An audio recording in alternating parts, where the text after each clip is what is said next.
Ci presenti un po' Adumo Belluno, da quando è nata, quanti siete? Adumo Belluno è nata nel 1993. Da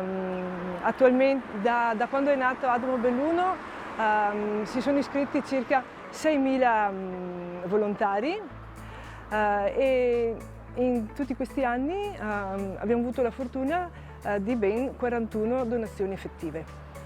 Sono tante per una provincia come Belluno? Per la nostra provincia sono tante, considerato il fatto anche che le probabilità di trovare la compatibilità è una su 100.000, quindi noi siamo più che soddisfatti di questo numero e speriamo che nei prossimi anni di avere altri volontari, altri donatori effettivi. Ecco, voi avete anche un problema geografico, essendo una provincia dispersa sui monti comunque. Sì, la nostra provincia è vastissima e la popolazione non è tantissima, però abbiamo volontari dislocati nelle varie zone e quindi riusciamo a contattare i giovani.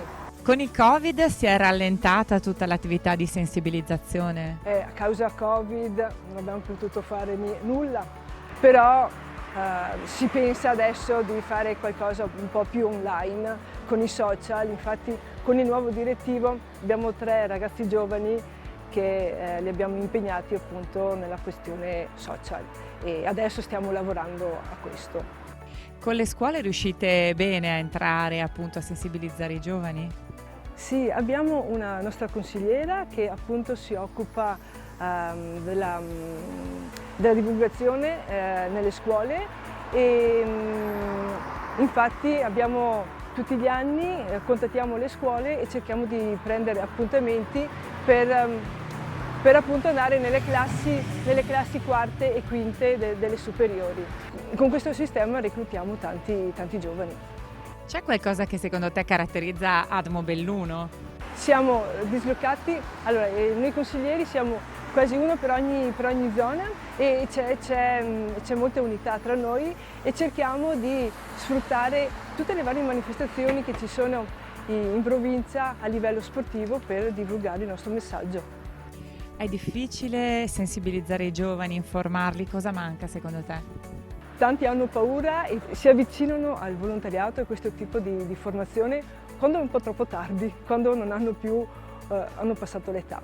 Allora il nostro impegno è appunto quello di andare dai giovani e spiegare appunto in cosa consiste la donazione e che la donazione di midollo osseo non è così tragica come tutti pensano, perché tutti sono convinti che il midollo osseo sia il midollo spinale e questo fa paura.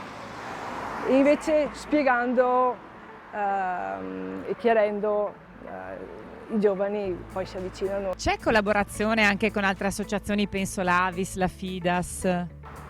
Sì, collaboriamo con l'Avis e anche con l'Aido e con le società sportive.